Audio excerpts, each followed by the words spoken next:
With a message for my people. Nick Dad, baby. We the new label. Yeah.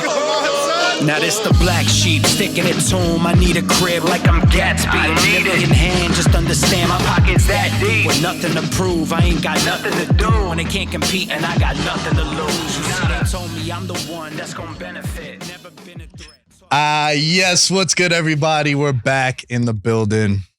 Veterans Minimum, the number one sports betting vibe on the internet. Number one in your hearts. Number one when you fart.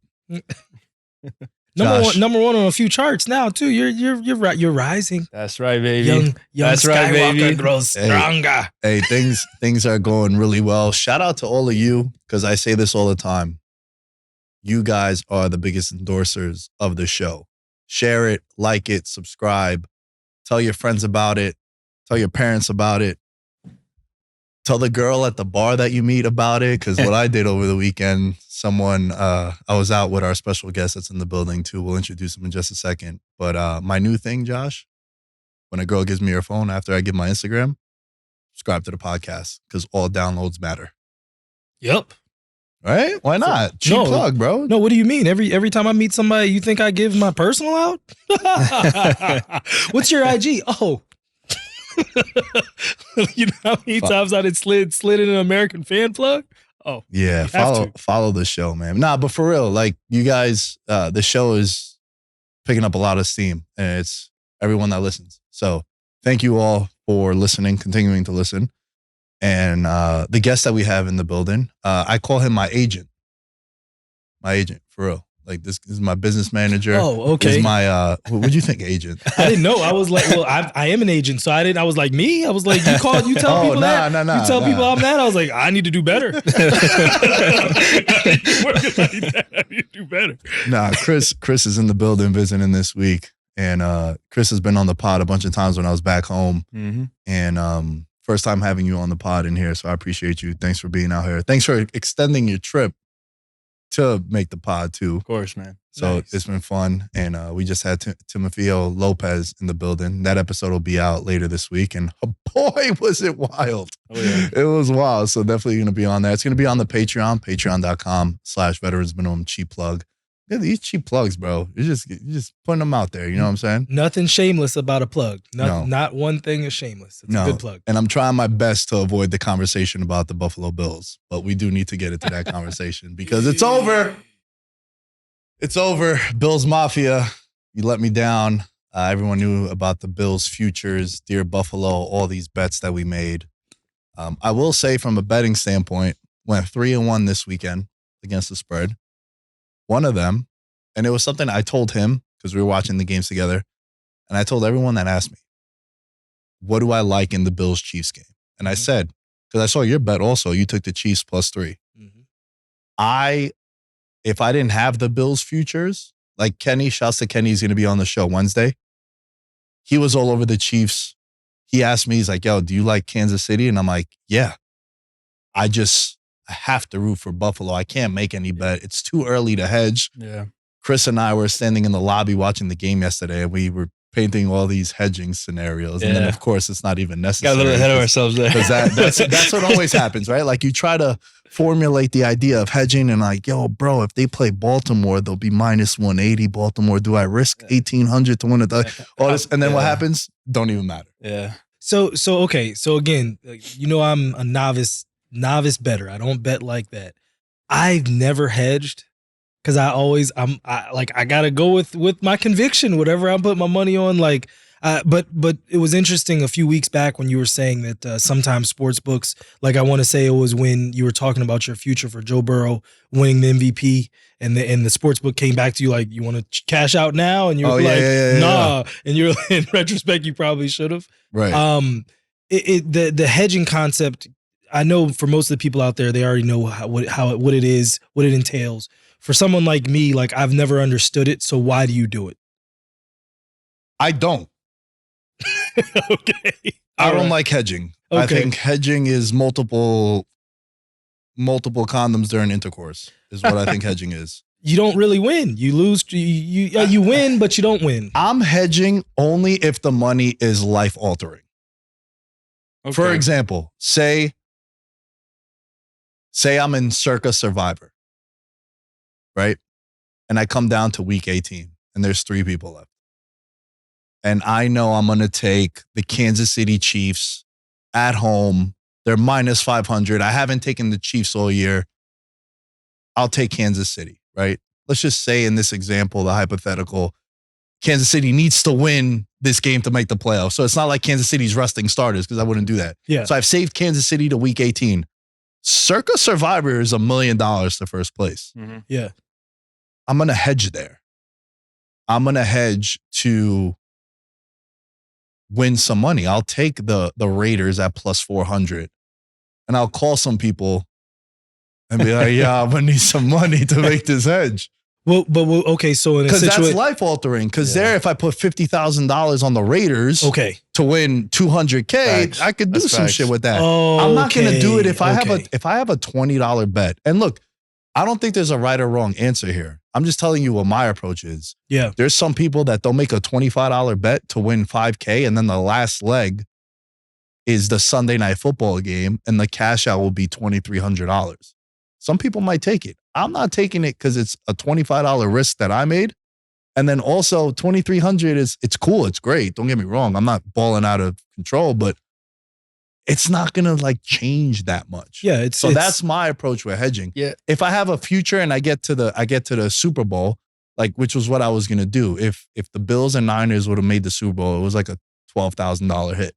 Right. Okay. So what I was going to do next week was, because I'm not giving Detroit a chance. We'll get to that in a little bit.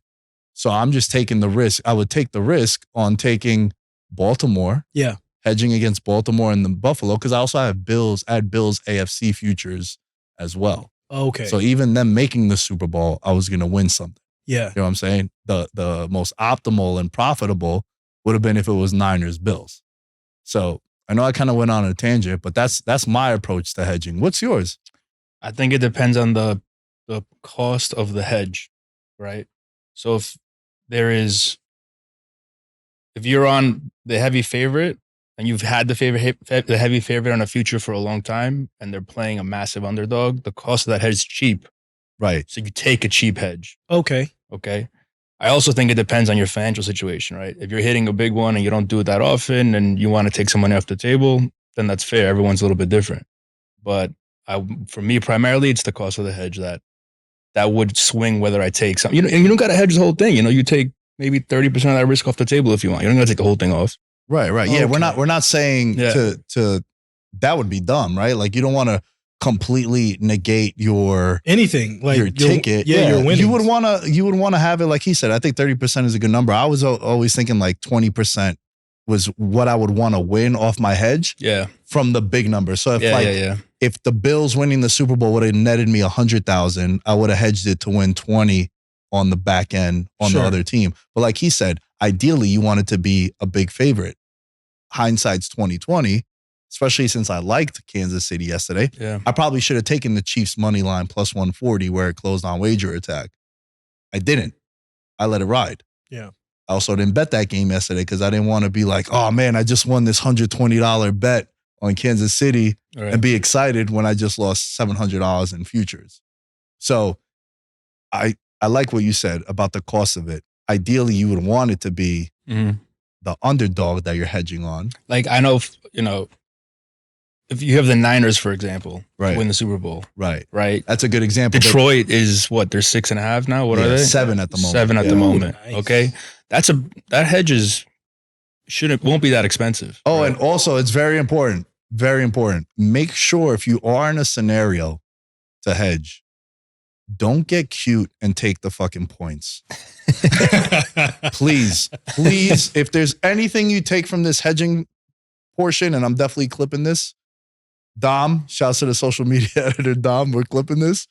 Yo, please don't do that because I've seen in the past people try to get cute, right? They'll be like, all right, points. I got the Niners. Yeah. I got the Niners big. Let me take Detroit plus 7 and hope the Niners win by 3. And I double it. I middle it, right? Yeah. Mhm. And then what happens? Niners win by 28. You lose and- everything. And you lose that there. So like I don't like doing that.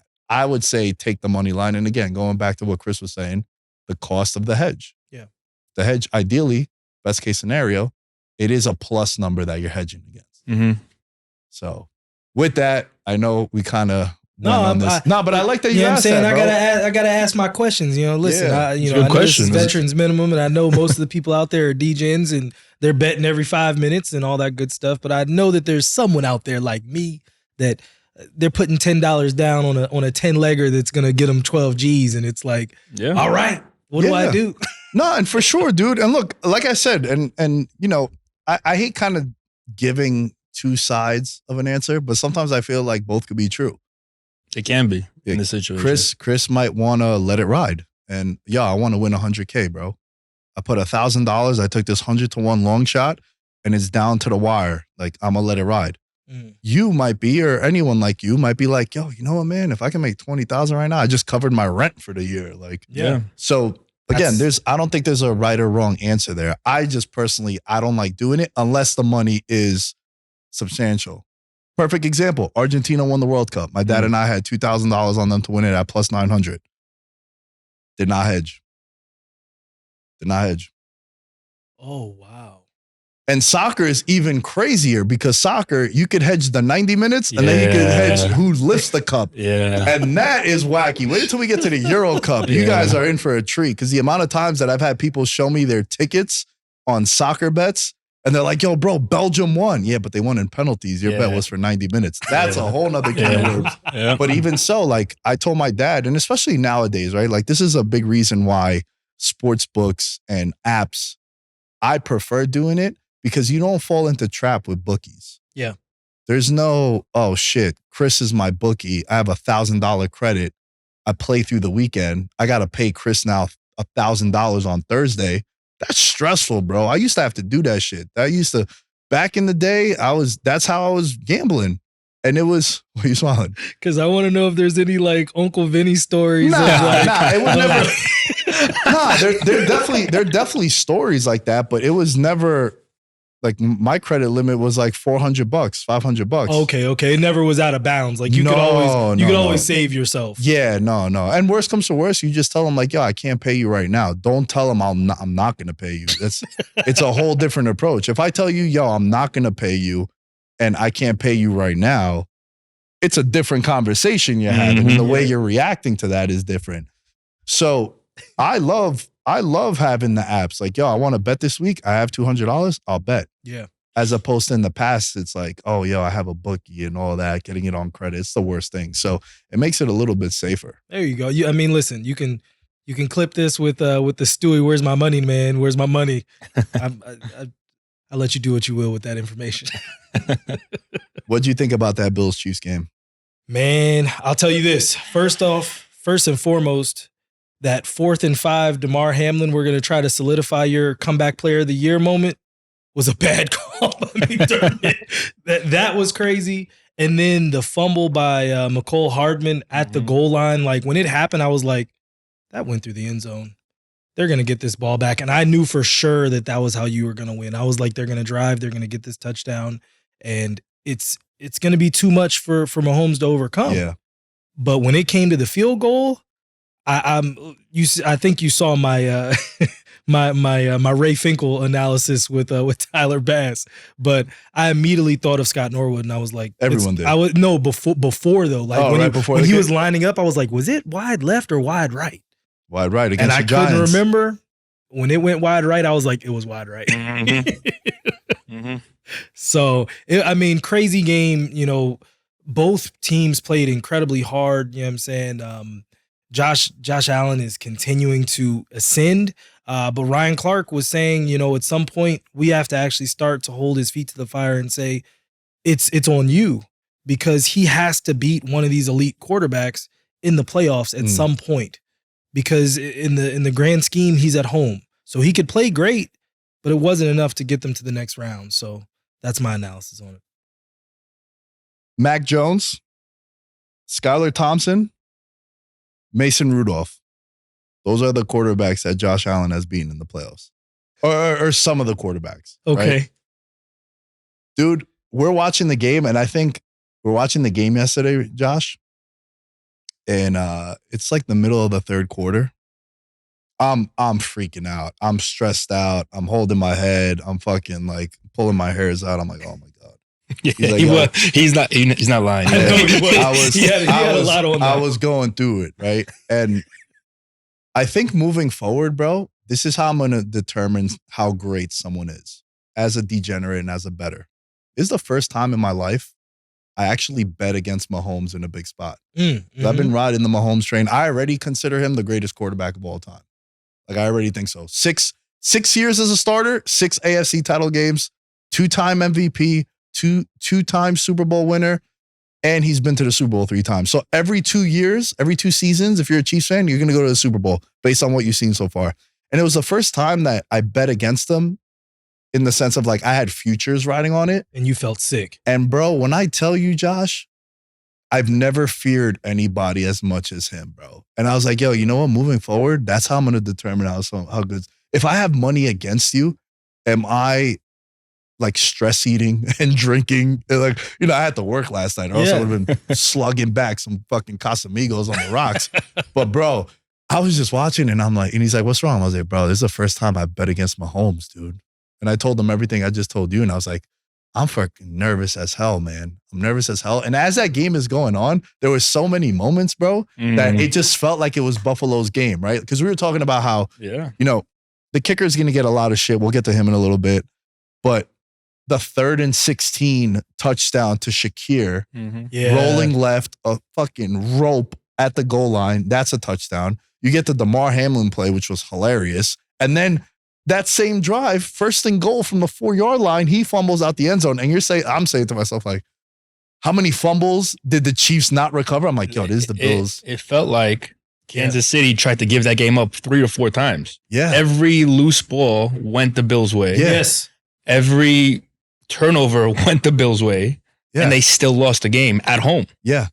And going back to what you said, this is back-to-back years now, he loses in the divisional round at home. Bills Mafia, the snow, the weather. It's like both times he didn't get outclassed and he didn't.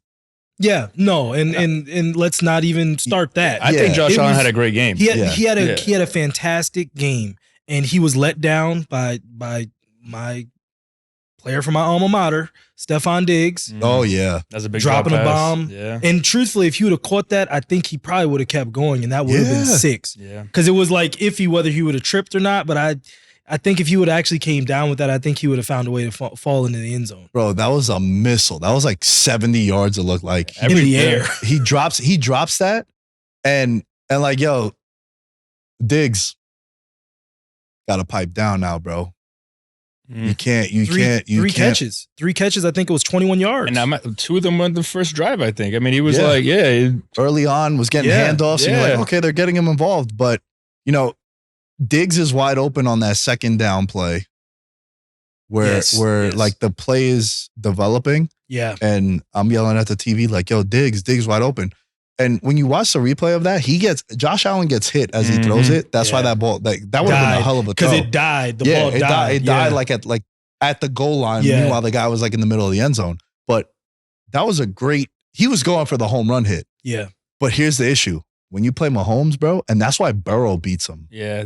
Because Burrow checks it down. Burrow hits Jamar Chase coming underneath. Yeah. And it's also your number 1 receiver. Even though the last like 8 weeks, like we've been waiting for Diggs to have that crazy 8 for 150 game. You know, I was expecting him to have the kind of game that Travis Kelce has had, right? I've been talking about this the last couple of weeks, and shout out to Chris in the Discord.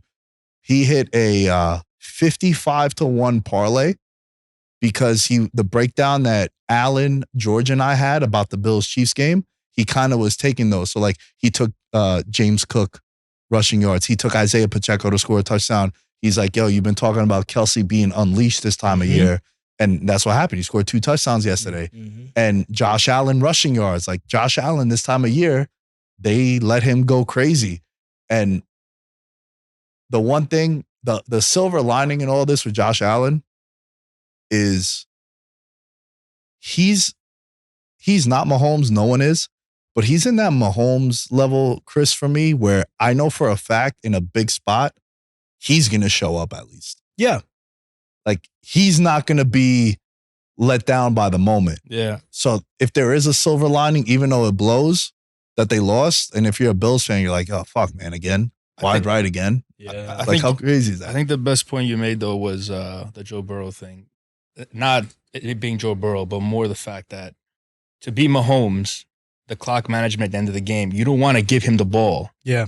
With 50 seconds left. And you don't want to give him the ball. And you don't want to leave any meat on the bone. Exactly. Like if we have points available, we're getting these points, whether it's 3 or 6. It's most likely throughout the whole game, no matter who you're playing, no matter who he's playing against, he's shown it for the last 6 years, he will be in a one-score game. Yeah. Right?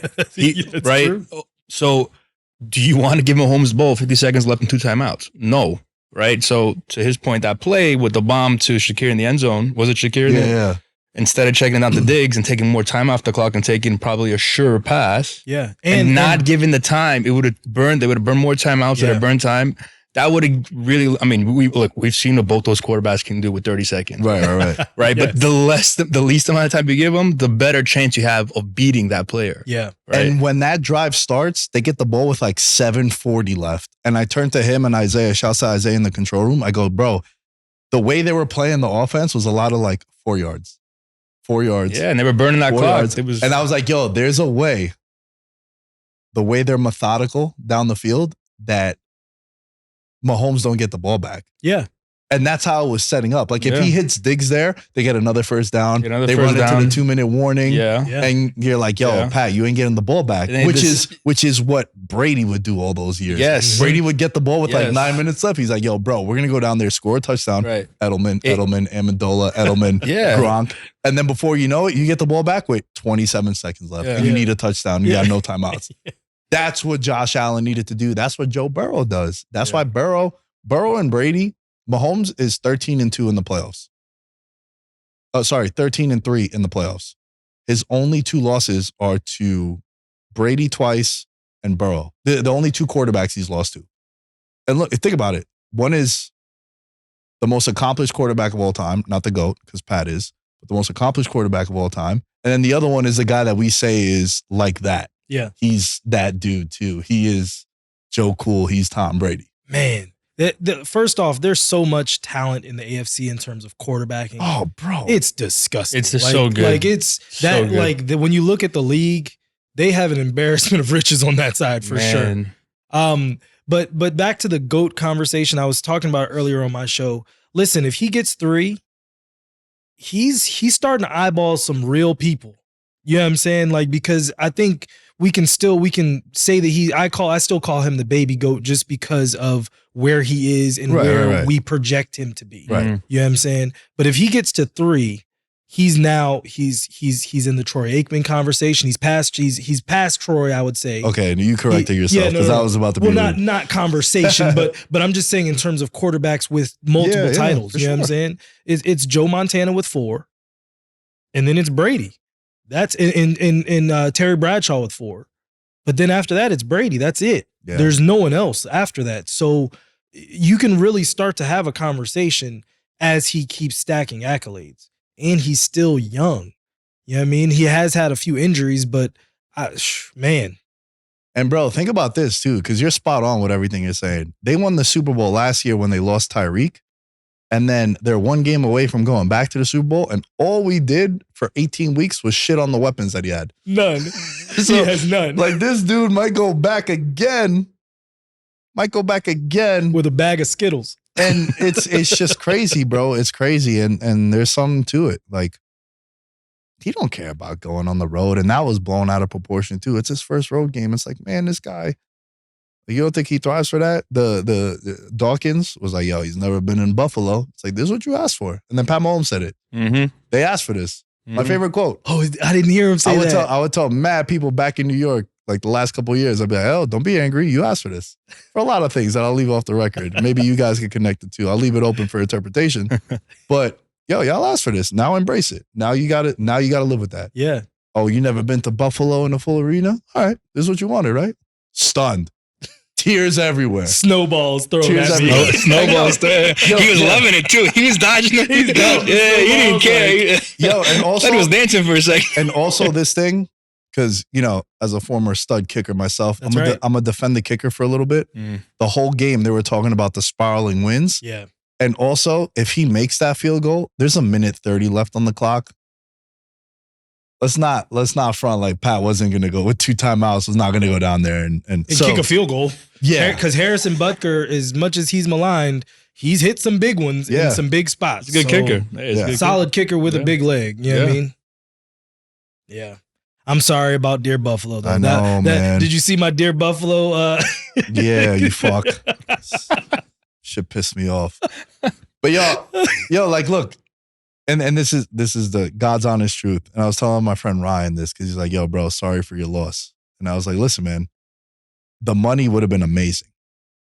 But also the fact that we'd be able to resurface these old clips from like 8 weeks ago. Like for the brand, that shit would have been hard, bro. Fuck, man. It was for the brand. No, yeah. Listen, because you could timestamp them. Yeah. Like literally like put them, how people like make something gray or dark. It'd be black and white, your old ones. Yeah. Like, I told you he was going to be here. Bro, for real, man. Like, yo, one thing that really helped elevate the show this year was that video, the Talk of the Town video. And thank God I posted it on like Wednesday of that week.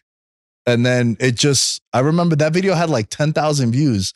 And then Monday morning, I just woke up and people were like, yo, that shit has like 300,000 on Instagram. And then on TikTok too. Yeah. So it's like, it's cool to have shit like that. And as a content creator, that's what you strive for. To have a take that you said back in December, back in August on the preview show to come to fruition. Yeah. Or back in week 3, you know what I mean? Like, and especially in the sports space where a lot of times, this is like pulling back the curtain, but sports, it's very hard for you to monetize early on because you're not going to listen to something from week 4 right now. You might see a clip. Yeah. Maybe if you had a dope interview, you had like Amon St. Brown on the show. Yeah. Like, that could still generate views and be monetized. But it's like, bro, that's why I have such a quick turnaround. I record Monday, I release it Monday night, record Wednesday, release it Thursday morning. Like quickly, because can I stop you and just say what a machine you are with that? Thank you, man. Because and I'll say this straight to the camera. This mess isn't easy, and you are a machine. Thanks, man. There's no nonsense, no cap, no nothing. And I've told you this personally. Like, you make me sick. Like, I'm not even gonna lie to you. I'm not even gonna lie to you because like I'm over here like, bro, I'm exhausted, and like I'll look up and it's like, he got like 37 clips out. And he's like, yeah, I don't care which one of these go. One of them's going to go.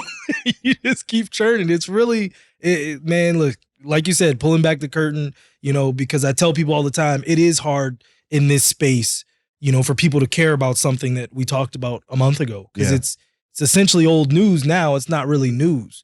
ESPN works because ESPN puts out content 24 hours a day. Yeah, and they have a whole network behind them. Yeah, too, I mean, so it's different. But yo, shout out to Alex and Dom, man, and like the guys that work behind the scenes that push out all that content. Like shit, I haven't opened up the Veterans Minimum Instagrams in like 4 months. That's all everyone else posting and tagging on that shit. Like I have access to it, obviously, but you make me sick even more now. Yeah, but like, bro, that was a big reason why. I was telling Chris before we started recording, because anytime I need advice for anything, I go to him. And I know he got my best interest. We've known each other for like 20 years playing soccer together and shit. And over the last couple of years, we've really gotten close. He's the reason why I moved out my parents' crib, bro. Because I went and I told him, I was like, yo, it was February of 2020. And I was like, yo, bro, I'm making a little bit of money. I'm making like maybe like $1,200 off the pod between ads and sponsors and the Patreon. And I was like, yo, what was I? 29, maybe not yet. 28, 29. I was like, yo, I feel like I want to move out, get a 2-bedroom and we're recording it at my parents' fucking basement where I was doing my show. And I was like, yo, bro, I feel like if I move out, I'll become more of a man. And like, I'm trying to get his advice. He's like, bro, just do it.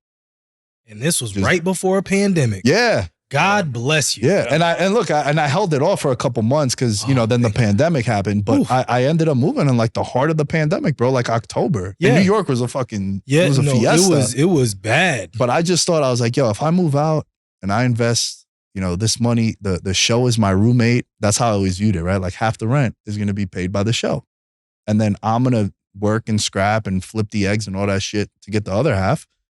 And then, like, bro, fucking this weekend we went out, right? And I'm about to get you emotional. Go ahead, keep going. I mean, It's coming. I'm thinking It's about coming. this too, bro. Yeah, man. dope, I remember man. when he called me, I was like, yo, Nick, bet on yourself, man. I was like, if you need me, I got you. But I know you're going to put in the work. You're a hard worker. You're good at this. Just try it. Yeah. What's the worst that could happen? You're going to regret not doing it. So just Shout do out it. to Chris. Just do it. You know? Man, that's dope, man. Like literally like putting it in that context that your show was your roommate. Yeah, that's how I viewed it. I'm gonna bet on myself getting the rest of this money, but the show is producing half of this money that I need to survive. No, man, like that's so commendable, man. And you know, you're reaping the benefits of that gamble. And you'll listen. Veterans minimum.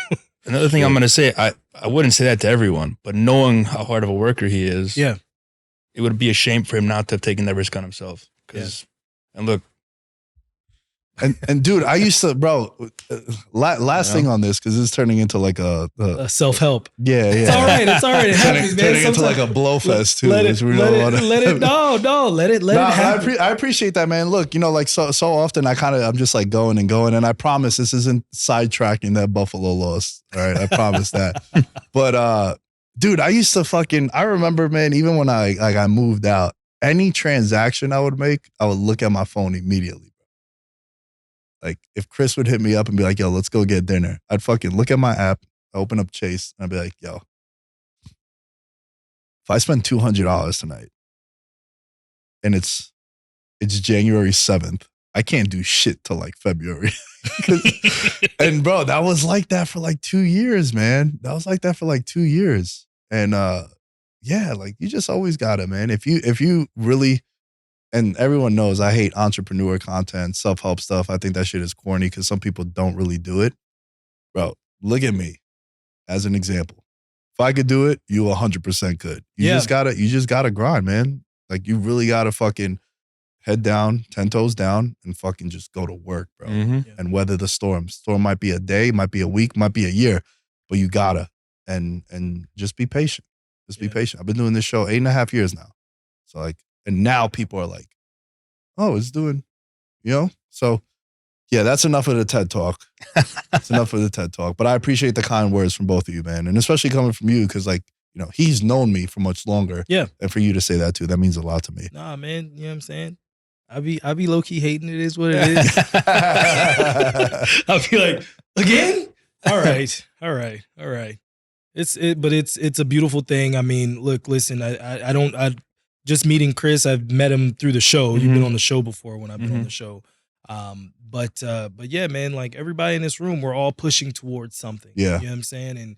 And to your point, you know, I tell people all the time, like, you can do it. Like anytime somebody's like, oh, I think I want, and I'm like, bro, just write it down and start attacking it.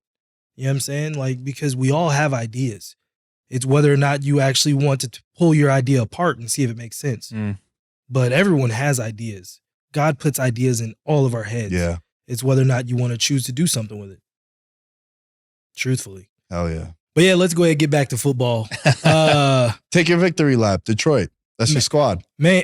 Your adopted squad. Look, listen. You know, like I said, when we first got to Detroit, it was Barry Sanders' 2,000-yard season. So I've always had love for Detroit, you know, ever since Jerome played out there and got His a lot brother of friends. played in the NBA. Oh yeah. He got drafted by the Pistons and he's a big NBA fan. And I'm sure he knows your brother. Oh, okay. Junkyard Dog, Jerome Williams. Yep. Played on the Knicks. Are you a Knicks fan? A big Knicks fan. Okay, played on your Knicks to end his career. Sadly, that was He got paid though, bro. Oh, bro, it was trade kickers. We good, baby. And a 15% trade kicker. 20. Look, Isaiah Thomas. We ain't never got no problems, with Isaiah. Yeah. We got 20 million in trade kickers. We're doing fine. But yeah, you know what I'm saying? Like happy for the Lions. Lions looked better, but their defense can't stop a runny nose at this point. And you know, they had the opportunity to just really put a definitive stamp on that game and end it up 14, like game's over. Why are you guys still trying? You end up punting.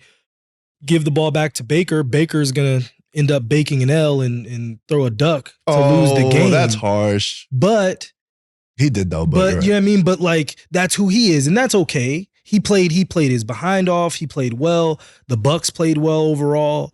But you know, Detroit, they've got to do something defensively. CJ Gardner-Johnson coming back changes their defense, and I'm interested to see how that helps versus the Niners.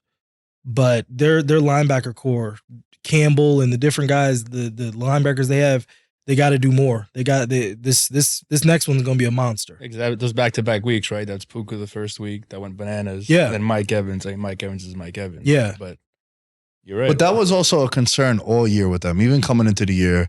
And like, look, I thought their defense was definitely going to be the Achilles heel, and that's why I wasn't as high on Detroit. I think if I remember correctly, I didn't have them making the playoffs. I know I had Green Bay winning the division. You did. I think you said they might win 9.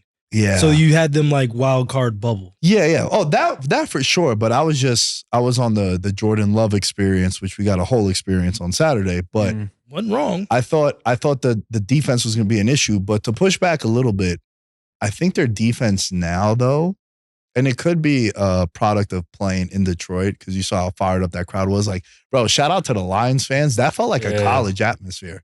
They're all waving the terrible towel, not the terrible towels, the white flag, and everyone's kind of color coordinated too. You know, that's my biggest pet peeve about New York, bro. What? Like, so I love hockey playoffs. Yes. Hockey playoffs I'm a big fan of. Obviously, Knicks basketball come playoff time, it's super dope. But MSG is so like corporate, and there's so many transplants that move to New York where like they're not real Knicks fans at most of these games. It's like, hey man, I work at JP Morgan. I got a fucking suite for the Knicks game. So it's a bunch of dudes from like Tampa and fucking Cleveland. We got to close this deal. Yeah, just because they go there, right? So like you don't have that. So the reason why I'm saying this is because they'll put out the orange T-shirts on the seat or the blue shirts for the Rangers. And like half the crowd ain't even wearing it. Where you go to other arenas and everybody's decked out in like orange if you're a Flyers fan. Yeah. And then everybody was waving. That was like the whiteout at Penn State. It was dope. That shit was dope. It was dope. It was a good look. Yeah, I mean, Miami Heat does that, the whiteout. Yeah, that's another one that does that too. Yeah, the white hot. Yeah. And it would give Dwayne Wade migraines because he would get migraines for the game. Whoa. But he's like us. He was still obviously. Really? Yeah. Wait, really? Yeah.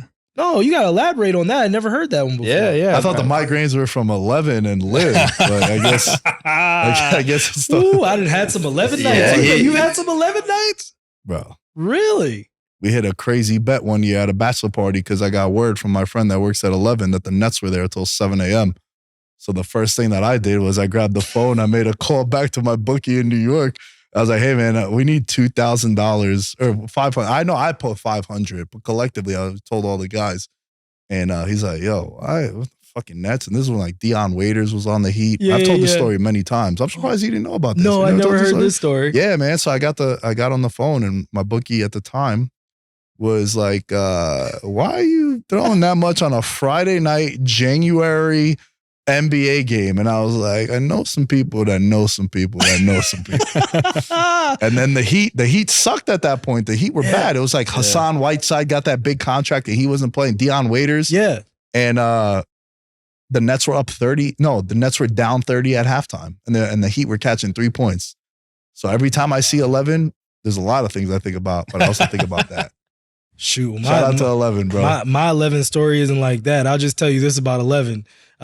You'll go there thinking it's a club, like a nightclub, and you'll think that this girl is giving you rhythm, and you're like, oh, okay, all right. And then the club starts to shift, and then baby girl's like, yeah, so it's 3,000 to go in the back. I was like, wait a minute. How did this shift? Best salesman on the planet, bro. I had gotten her number and everything. I was good to go. I didn't even want that number no more. I was like, I ain't gonna hit this chick up. That's terrible setup. So yeah, shout out to 11. My boy actually used to be the director down there. So that's funny. That's funny. Fire, bro. Do you like Baker Mayfield as a quarterback? I gotta say that I'm happy for him this year, right? Like, yeah. It's definitely it was a big year for him, and huge. He proved it. And I think if you're Tampa Bay, you gotta bring him back. He looked different this year. Like his mindset was different. Like when he was playing for the Browns, he felt like he already made it. He had to prove anything to anybody. That's what it felt like watching him play for the Browns. Yeah. You know, like I'm the number one pick. I have all this rope. It is what it is, right? Commercials. Right. Commercials. Yeah, it was State Farm commercials. And he was good. He was marketable, right? But he had way too many commercials for how successful he was on the field. Yes. And it lost. I feel like maybe he lost his way a little bit. That's exactly what I think Right. happened Yeah. too. And then he got humbled. I think he came into Tampa camp in competition. He wasn't penciled in. 1,000%. Kyle Trask, and there was a third one too. It was 3 people. Right. So, he had to get that chip back. And a lot of these athletes always, like, they've had a chip their whole life, and then maybe they lose it because they're a number one pick or whatever. And then I think he said something about this actually, how Jared Goff too, right? Lost his way with the Rams. Yeah. Right. And then look at him now with Detroit. Yeah. Same thing. They're both former number one picks. He was supposed to be a placeholder for them, bro. Yeah. Yes. He was supposed to be like, all right, he's good enough. He'll win us 7-8 games, and we'll get we'll get a new quarterback. Mm-hmm. One thing I'll say about the Lions, they carved up that Bucs defense, who has been lights out for the last 7-8 weeks. Yeah. Right. But they've been so good. I did not expect that. It shows how good Detroit can be on offense. They can hang with anyone. They've shown it. But they can hang. Yeah. I mean, listen, I've loved the Niners all year. They didn't look great against Green Bay. No. Listen, LaFleur, I was so ready for my young Padawan freaking analysis of LaFleur taking out the, from being the apprentice to becoming the full Jedi. Yeah. But you're right. You're right. They didn't look great. The defense didn't look great. I think that was a product both of, LaFleur knowing Shanahan pretty well. Yeah, that's a good point. But at the same time, Shanahan knows all the plays you're running too. Yeah. So it's we shouldn't be getting beat like this. And they were having their way. Like the Packers had them on the ropes. I didn't post that ticket. I was telling George earlier, when I posted my ticket, I posted the wrong day. I meant to post Saturday on Saturday, and I ended up posting my Sunday ticket on Saturday. I ended up winning both. But the Saturday ticket, 9.5. The Packers were getting 9.5. I felt like the Packers were going to beat them. So, I knew going into that they were going to cover 9.5. You know what I'm saying? But yeah, it's going to be an interesting game. I think it's going to be interesting. I mean, for me, it's really just going to come down to, can Detroit make enough stops? Yeah. Because that offense is serious. Yes. Even without Debo, they got ballers, man. Yeah. Ayuk and McCaffrey, and Ayuk was pretty quiet in the game too. He was, yeah. But you Kittle, look, it's like one of those guys is gonna step up. They've got 4 on those. 4. Yeah, they got 4 ballers. That's crazy. They've got 4 ballers. Look, and then that's not even calling to going into use check and the people that can make a play. Yeah, one big play that they needed, right? Like on third and use check, like 3rd and 8, and Kyle Juszczyk pops, and you're like, what? 30 yards. Yeah. You're like, how'd that happen? We covered everyone. Yeah, exactly. No, they snuck out the back. Listen, and their run scheme is amazing. They're probably, McCaffrey is incredible. I mean, he's an incredible player, right? Yeah. McCaffrey in that run offense is, behind that line is very close to being unstoppable. Yeah. Right. Only injuries stop him. Yeah. And when Brock Purdy throws 4 interceptions and sabotages our 50-1 Christian McCaffrey MVP bet. Yeah. The one thing you could say about Purdy, though, he had his first 3 quarters were, right? But then in the 4th quarter, when he needed that game-winning drive, he was lights out. And that's when it matters, right? You can have a bad game, but if you come through when it's really needed and the game's in the line, he did, You got to give him props for that. Is Brock Purdy elite? I think his decision-making is elite. Okay. Right? Okay. I think he needs more games under his belt, more seasons consecutively where he's shown he can keep doing that. Yeah. He probably has to have a couple games where a lot of the skilled players are out and he still puts up those numbers. Yeah. Right. But I think he's definitely, I'm not going to put him in the same category as, your Lamar and your Mahomes and your Burrow and Josh Allen. But I think he has the capability to take, he's such a composed, controlled quarterback, and he makes these throws sometimes that not many quarterbacks can make. Yeah. You know. No, you're right. You know. You're right.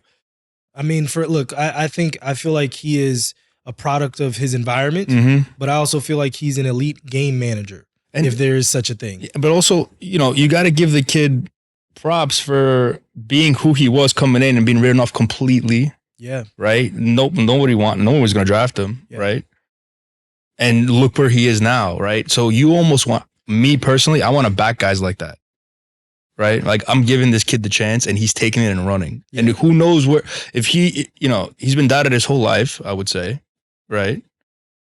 Can't make the NFL, can't do this, can't do that. Now he's a starting quarterback for the Niners in the NFC Championship game, right? You know, that story for him is incredible. And you can't, I don't want to put a cap on what he could be because he's already proved everybody wrong so far. Yeah. Why can't he keep doing that? That's a fair point. That's fair too. It's a weird matchup, I think. And I do want to spend a little bit of time on Detroit here because I think they get their shit punched in. How did I know you were really? Gonna say that? I knew exactly what you were gonna say too. Because you know the look. So here's the thing, right? I think the Niners, the first half, they were a little shaky. And that was because of the rest. They haven't played a real game. And you saw the same shit happen with Baltimore. We talked about that, actually. Yeah. The same shit happened with Baltimore. And I would love for you to tell the Lamar story with Baltimore when I met you at the Cosmo. Hilarious. We'll get to that right after this. But they started off really slow, right? And then after that, you know, they also lost Debo in that game very early. And I thought I was looking at the live line. I was like, fuck, do I take Green Bay here? Because, you know, all his losses have been when he's missing guys. And Debo's a big part of that offense too. Now, the thing with Detroit is their offense is high-powered, Chris. Their offense is really well-balanced.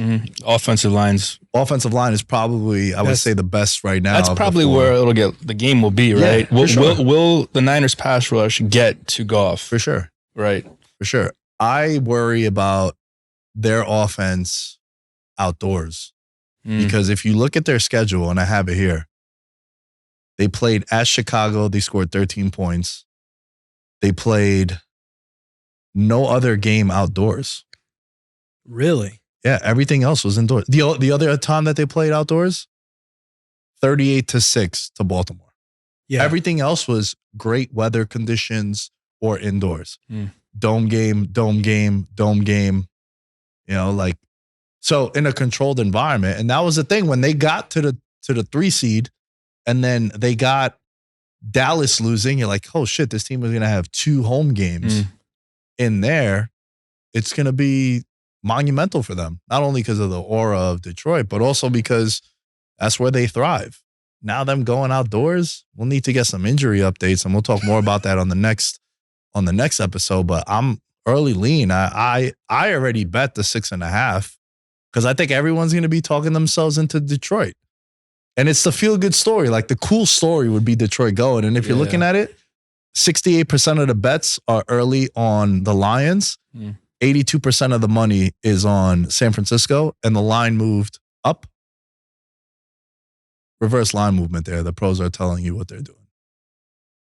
So I think the minus 6.5, if you could get that, I mean, wager attacking and offering that's at 7 now. But I just think that's like the Niners avoided that shaky game and they got through because they should have lost that game. They should have lost that game, and you're right. Advancing is the most important thing. Right. Right. Yep.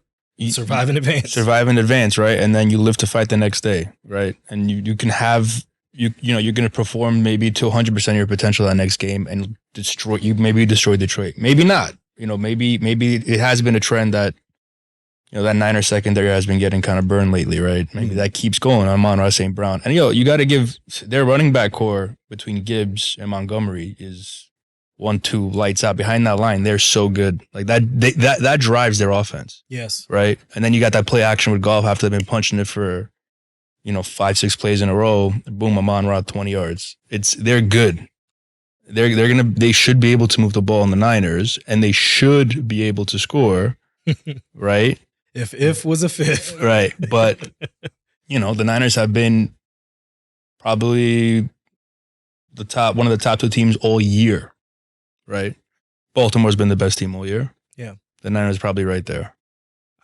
For me, I guess the only thing that I can say in terms of pro Lions is Dan Campbell's going to have those boys ready. He's going to inspire them in a way that the moment isn't going to be too big. Now they might get out executed, or they might just be playing a better team. But when I tell you that they're going to come out hot, I think it's going to be very similar to how they started versus who did they play that first week when they scored 3 straight? When they played the Rams and they scored their first 3 possessions in the playoffs. I was going to say Kansas City because you said the first week. I was thinking first week of the playoffs. Yeah, gotcha. Yeah, like I see that. I can see that kind of situation because that's going to be the rallying cry, Nick, is that, oh, no one thinks that we can play outside. Let's go show them. Screw them. You know what I'm saying? Like, but like that's something that you can, you know how football is. You know how locker rooms are. They're going to rally behind that. Nobody believed in us. God did. It's one of those. It's one of those situations. So, I mean, I'm betting with my heart because screw the Niners. But and my heart usually messes with me a little bit when I start betting. But yeah, that's just how I feel about it. I think they get them. It's hard to not bet with emotions, bro. And then it's also hard I made this, bro, I'm so happy that you're here because remember the Chiefs-Bucks Super Bowl? I was so married to my preseason pick, and I learned a lot that year because my preseason pick was the Chiefs to go back to the Super Bowl, to get it back-to-back, right? And then if you remember, the Chiefs had 4 new starters on the offensive line. Sorry, 4 new guys playing new positions against that front for Tampa Bay. And you had called me and you're like, yo, what do you like in the Super Bowl? I'm like, man, the Bucs being an underdog feels wrong. Not even because of Brady, just because of the offensive line stuff. I was like, I got to take Kansas City, bro. They were my preseason pick. And then I was right in the sense of like Mahomes, they said had over 500 yards running. Yes. Because of how much he was just doing a bunch of shit like that. Yeah, to get a pass off. Yeah, and I was, ever since then, bro, for real, and that conversation that we had, I'm not married to my ideas. And I bring that up with you because they were your preseason pick to like go this far, and you were high on them. You've been high on them for years. And I'm not saying that you're wrong. Well, I am because I've been disagreeing.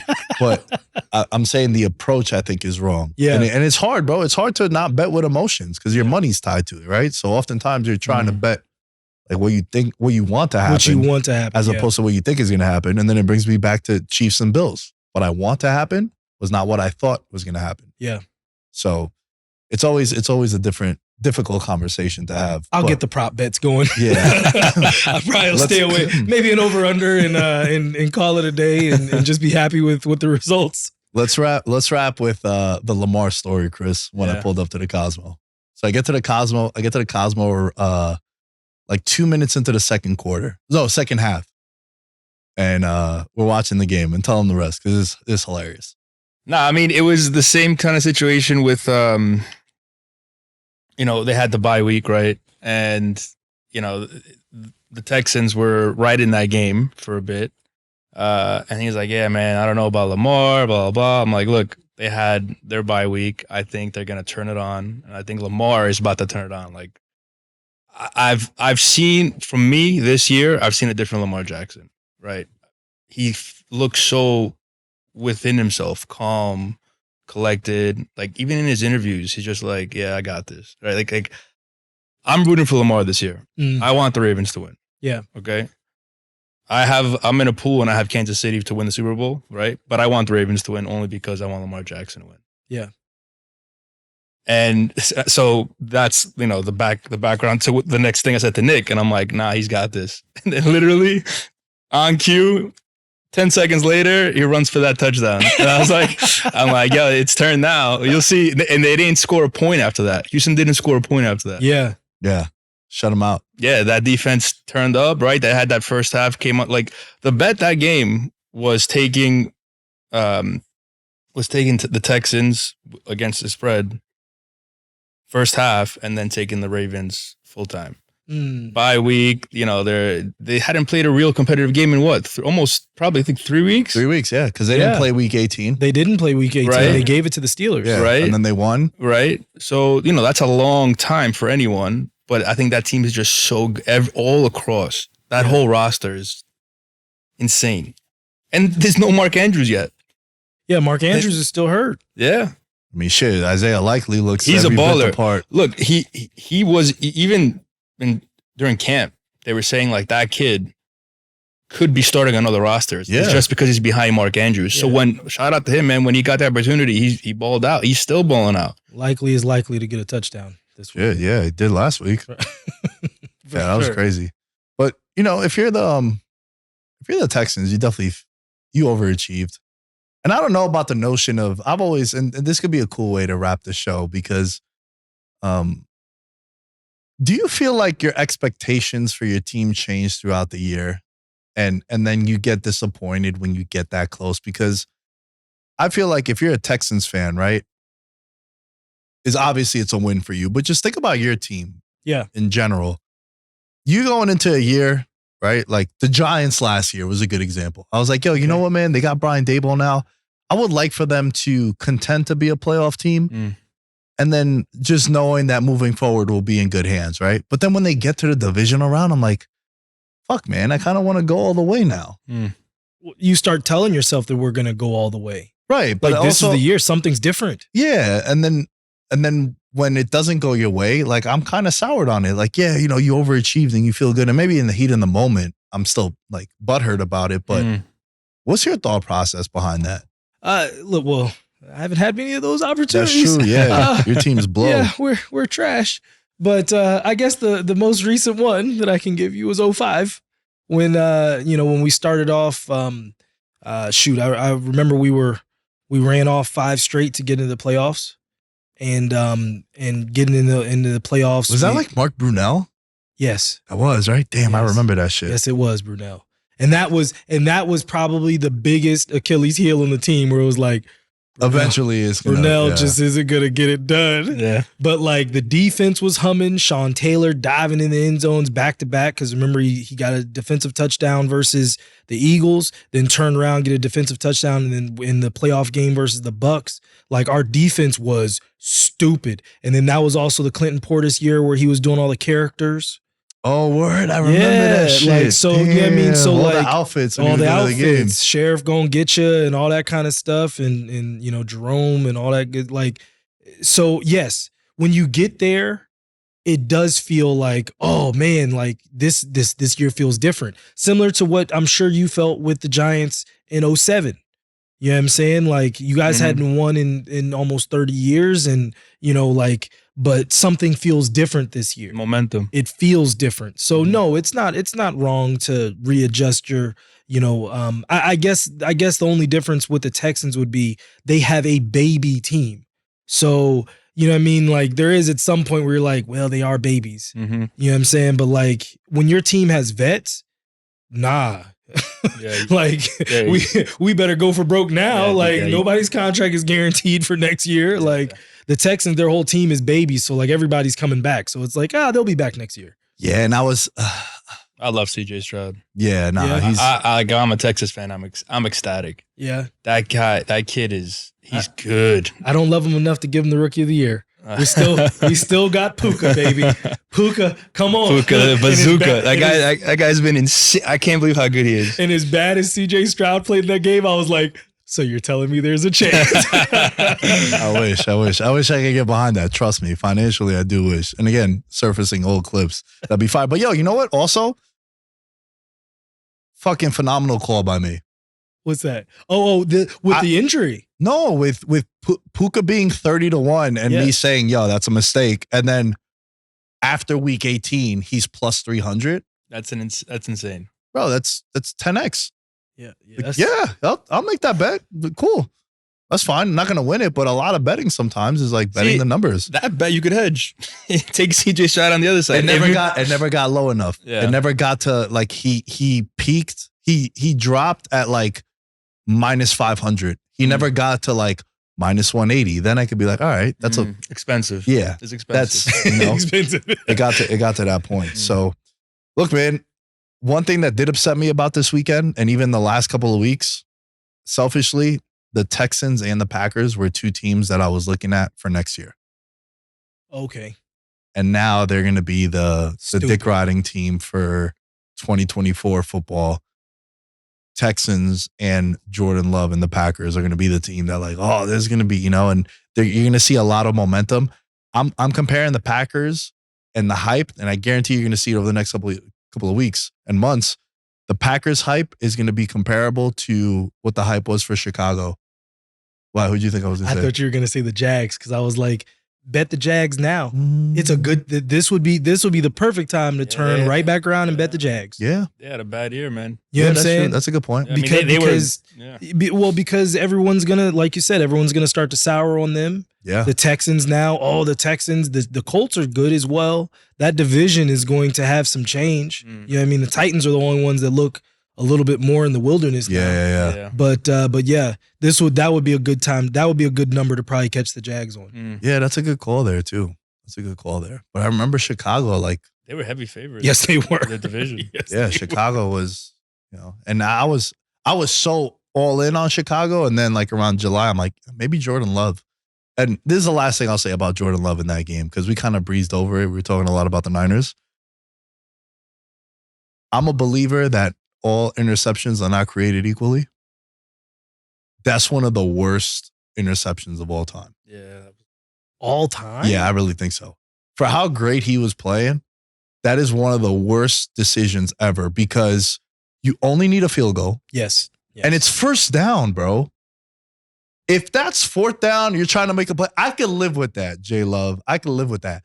But when it's first down, bro. Was it I thought it was second. Bro, it was first down. And he threw across his body like Threw that. across his body. Yeah. Okay, even if it's second down. They weren't in trouble. It was a bad ball. Yeah. It's like, bro, you can't make that decision there. Yeah. He's learning. He's gonna learn. Well, and to your point, he had done such an amazing job of roll out. Oh, okay, don't have it, kill it.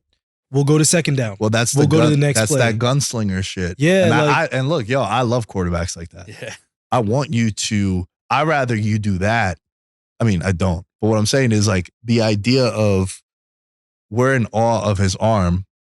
Guys with powerful arms like that are going to make those kind of decisions. Yeah. But I'm saying all context added, first, second down, making that. If it's fourth down and you're trying to do that, you're trying to make a play, cool. But I think it's a bad decision. It's a bad decision. A red zone interception on first down, I think is like egregious. Yeah.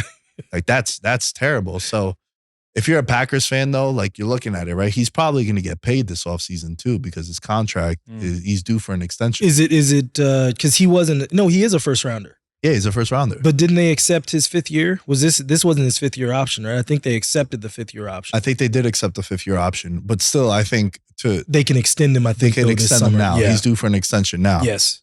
And that whole roster is really young offensively. They're good. And they're very good. And if you do pay them, you're not losing any pieces. Where like if you're the Bengals, you just paid Burrow, Chase and Higgins are going to get Chase definitely north of 30 million. Higgins will probably get 20 from somebody. You think? Yeah, I was going to say, you think they can keep Higgins too? Nah, I don't think so. That's why I was all in on the Bengals were my preseason Super Bowl pick because this was the year that they could keep that core. And I know Joe Burrow said, the window's always open as long as I'm here. Yeah, I agree with him, but he's going to keep Chase because that's also his boy. But hey, man, I would love for Higgins on the Giants. Shit. Get a real weapon like that dude. You know where he should go? Kansas City. No money though. That's the side of it. That's the only side of it. Like you can't, you know what I mean? For him to get paid at that point, stay in Cincinnati if you got to start pinching pennies. Like, like I want to win or I want to go home. Like, man, I know this isn't the episode for it, but there's a lot of big name free agents, bro, that can make some big splash. And a lot it's gonna go. I mean, what does Chicago do? Yeah, like they might be the domino to be the first big one to drop, right? Because you got a draft, right, for free agency. Do you draft Caleb Williams, and trade Justin Fields? Or do you draft a bunch of players around Justin Fields with the draft picks you have? Yeah. I don't know. I mean, That's It's gonna be interesting. It's gonna be an interesting couple months. That is for sure. yeah. Yep. Oh, yeah. All right. Before we go, let's do a Patreon roll call. Shout out to the members of the Patreon, patreon.com/veterans minimum. We got Mahul Patel, Abel Rezin, Ben Kotzian, Christopher Velasquez, Derek Platees, Dylan Chadwick, Jerry Shapiro, Jordan Riley, Mike Stevens, Mike Wozniak, Nick Crummich, and Thomas Robinson. Thank you all for your contributions to the Patreon. As you can see here on the screen, if you're watching it on YouTube, for as little as $1 American a month, it's probably like 3 cents a day, bro. You can support the show. It goes a long way. $5 tier, you get access to all the betting picks, which we gave out a 30-1 round 3 Neil Magny. Yep. You know about that, bro. 30-1. I felt Neil Had was Duplessis. Felt Neil was gonna do it. Yeah, had a bunch of it. It did not look that way, but Mike Mallet has a track record of, anything after 7 minutes, it gets a little wacky. Yeah. And boy, did he fade bad. So for $5 a month, you get access to the Patreon and the Discord, I should say, where you get all the betting picks.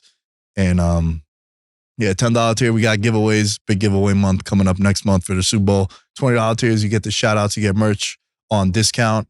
And then the $40 tier, you're just a crazy SOB if you're in the $40 tier. But we got a couple of you in there. We greatly appreciate that too. It's like a gym membership, $40 a month. That's crazy. But, all power to you and much love. And, quick little ISO if we could get here. Merchandise.veteransminimum.com. You can get yourself a champion hoodie. Nice. Cheap plug, baby. Looks Cheap good. plug. Looks good. At Nick Dais, as you can find me. All things Veterans Minimum are at Veterans Minimum. Josh, where can they find you? The American Fan 365, Instagram, YouTube, TikTok, Facebook, Spotify. We out here. And my dog, Agent Chris, where can they find you? Instagram, at C. Bring that mic a little closer. IG, CYERO _ at CYERO _. Let's get it, man. We got a big week of shows coming out. Check out the Patreon. Teofimo Lopez interview is up now. That'll be out on Friday for all of you. Catch you guys next time. In his element, I'm a gold medalist, bronze like your medal is. So many deer in headlights, but it's bedtime. Hear that supper bell, main course be the venison. Dab. Most dangerous game. Either kill or be killed.